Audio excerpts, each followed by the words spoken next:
疏通费100，客户还给了100多元的红包，开心呐！瞧瞧，厨房水池放大量的水，下面的管子就倒灌水。客户说去年有师傅用鱼泡通给他疏通过，还不到半年又不行了。看看这个管子还可以拆下来，还不错。这种疏通就方便了。然后我们给疏通弹簧插到这个50的排水管里面，不停的搅动。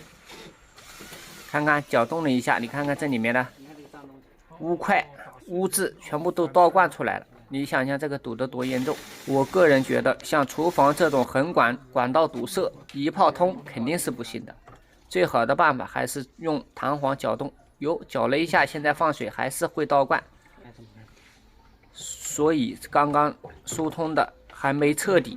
然后我们再次给弹簧插到50的横管，再不停的搅动。我们现在用了一个加长的，然后再给这个延长管给它插进去，防止倒灌。然后我们再给弹簧不停的在管道里面来回的转动，来回的抽。讲过好多次了，就是给不同位置的垃圾给它打碎。打碎以后啊，我们现在给这个管子给它插上去，再放点热水，边冲边搅，就是给刚打下来的污渍给它冲走。现在我们放了1盆子热水，打开这个排水盖，看看水流得很快。下面现在也没有倒灌了。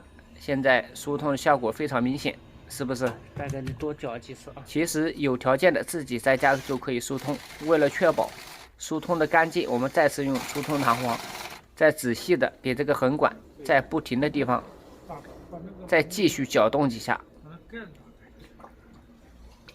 现在我们再打开水，响了吗？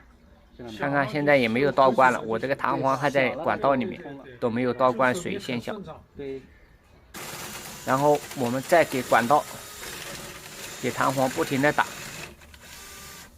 尽量多打一会，因为客户家这个堵的比较严重，时间也比较长。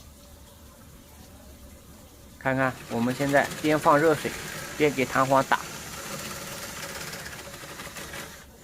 现在已经打了很久了啊，视频是剪切过的，很多过程已经删除。最后我们再放个热水，看看这是客户家的热水器，48度热水。